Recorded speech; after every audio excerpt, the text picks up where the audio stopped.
you so much for joining me. You're welcome. Thank you for having Not me. a problem. My pleasure. I really appreciate it.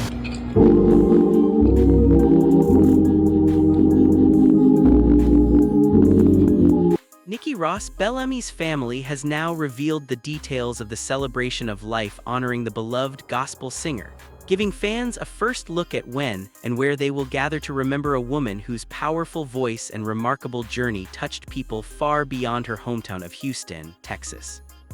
After her passing, the attention quickly turned from the shock of losing Nikki to the legacy she left behind, and now her husband, Ty Bellamy, has shared the official arrangements that will bring family, friends, fellow musicians, and supporters together to say goodbye. The services will take place at New Jerusalem Cathedral at 822 Sharp Road in Greensboro, North Carolina, with the first major gathering scheduled for Friday, August 28.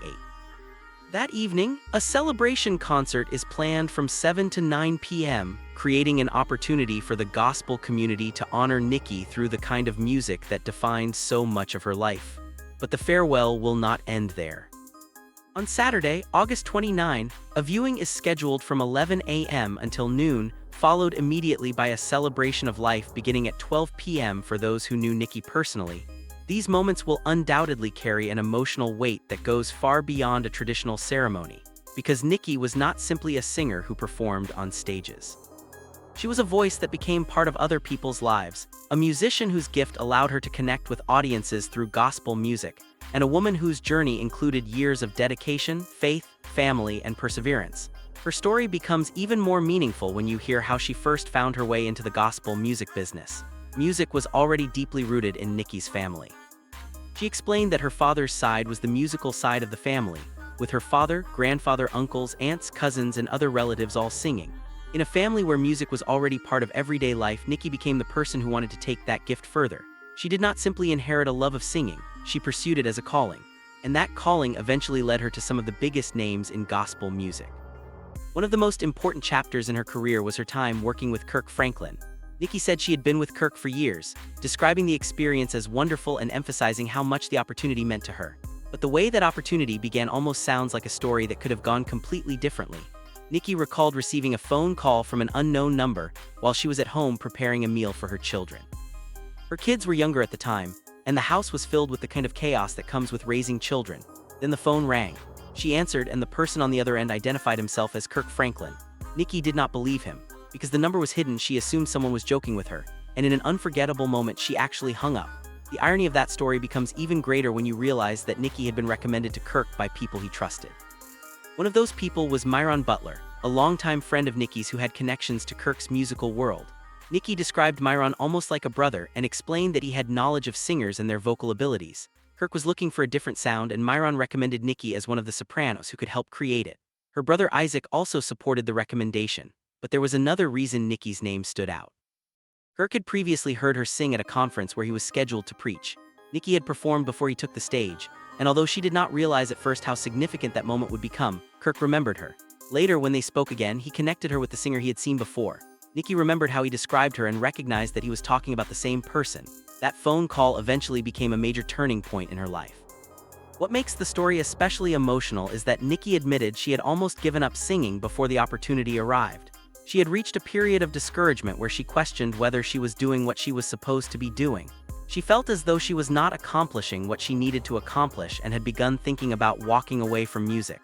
Then the opportunity appeared. For Nikki, that moment reinforced her belief that her purpose was larger than the discouragement she was experiencing at the time. She believed she still had something she was destined to do, and her career continued. That determination became one of the defining themes of her story. Nikki did not simply perform because she could sing. She believed the gift had a purpose, and over the years that gift carried her into collaborations and performances with some of the most respected names in gospel music. Her career included work with Kirk Franklin, Ricky Dillard, James Fortune, Israel Houghton, and others, building a reputation that extended beyond a single group or project. Her voice became part of a larger gospel music tradition, and the people she worked alongside were themselves major figures in the genre. That is why the news of her passing has resonated so strongly within the gospel community. Her absence is not simply the loss of one performer. It is the loss of a voice that had become familiar to other artists, musicians, and listeners. Kirk Franklin himself reportedly paid tribute to Nikki in a video shared on Instagram, showing the impact she had on people who had worked alongside her.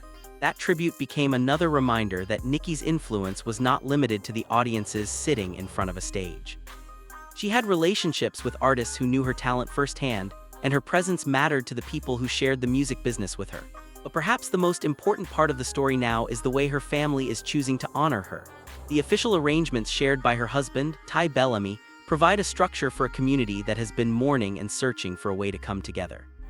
The Friday night celebration concert will give people an opportunity to remember Nikki through music, which feels especially fitting considering how central music was to her identity.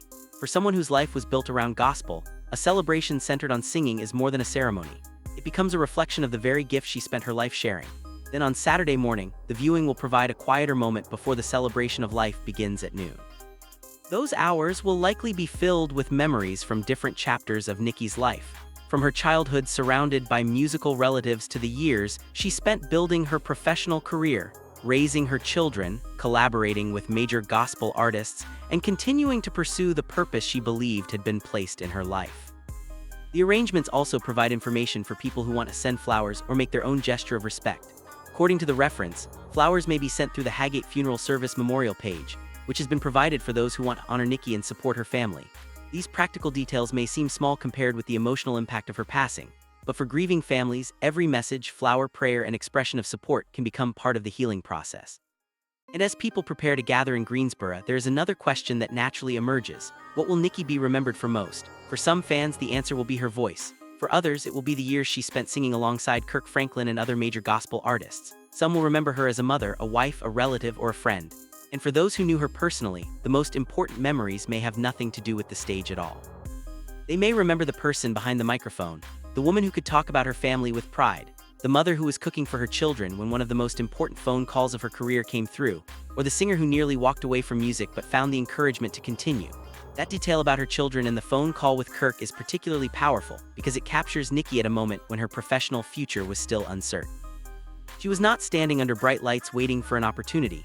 She was at home, surrounded by everyday family life when an unexpected call changed the direction of her career. And even then, she almost missed the moment because she thought the caller was playing a joke. Sometimes the most important chapters in a person's life begin in ordinary circumstances. Nikki's story shows how quickly a moment can become a turning point. She had already been discouraged. She had already questioned whether she should continue singing. But the opportunity that followed reminded her that the path she was considering abandoning still had another chapter waiting for her. Her career continued, and eventually her voice reached audiences around the world. The significance of that journey becomes even clearer when looking at the legacy she leaves behind. Gospel music is often built around themes of faith, resilience, hope, family, and purpose, and Nikki's own story contained many of those same elements.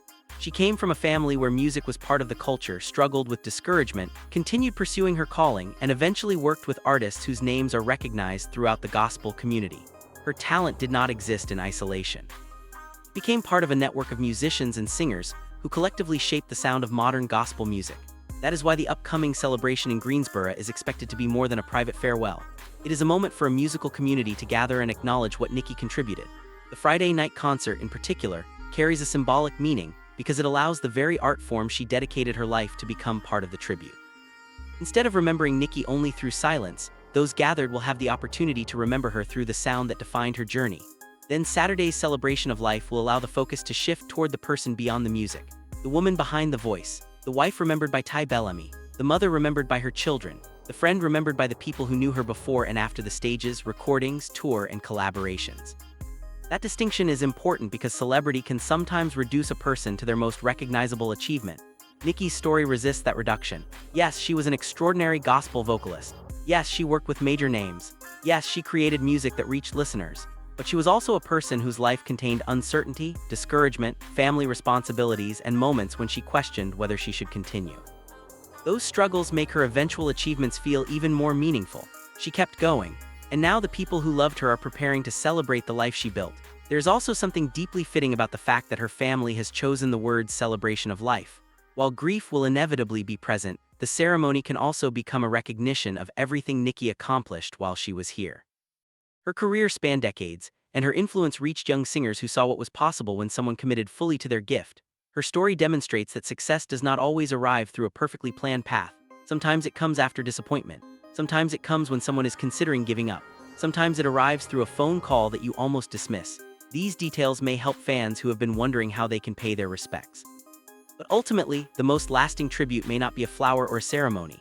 It may be the music, every song influenced by Nikki, every singer she encouraged, every listener who found comfort in her voice, and every person who remembers her contribution becomes another part of the legacy she leaves behind.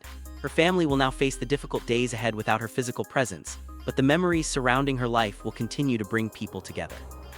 Her husband, Ty Bellamy, has helped provide the information needed for that gathering, while artists and fans continue reflecting on the impact Nikki had during her years in gospel music. And as the date of the celebration approaches, one thing becomes increasingly clear. This will not simply be a goodbye to a singer. It will be a gathering to honor a woman who believed her voice had a purpose and continued using that voice even after she once felt ready to walk away. Nikki Ross Bellamy's life carried her from a musical family in Houston to stages and collaborations with some of gospel music's biggest names, and now her final public chapter is being shaped by the people who knew and loved her most. The full circumstances surrounding her passing have not been provided in the reference, and the family has asked for privacy, so those details should remain with them until they are ready to share more. What can be celebrated is what Nikki gave while she was here. She gave music, she gave inspiration, she gave her talent to audiences, and she left behind a body of work that will continue speaking for her. When the lights come on at New Jerusalem Cathedral and the music begins on August 28, the people gathered there will not simply be remembering how Nikki Ross Bellamy passed away. They will be remembering how she lived, how she found her purpose again when she almost gave up, how her voice carried her into rooms she once could only dream of entering, and how the gift that began in a family filled with singers eventually touched countless lives. And when the celebration of life begins the following day, the most powerful tribute may be the realization that Nikki's voice does not disappear simply because she is no longer here to sing it. Her recordings, her performances, the memories of the people who worked beside her, and the influence she had on other singers remain. For her family, the pain of losing her will be deeply personal, but for the gospel community, her legacy will continue through the music she helped create and the people she inspired. Nikki Ross Bellamy's farewell may mark the end of her earthly journey, but it does not mark the end of the story she built through music, faith, family, and purpose. Her life will now be remembered through the voices of those who loved her, the songs that carried her name, and the generations of listeners who will continue discovering the remarkable gift she shared with the world.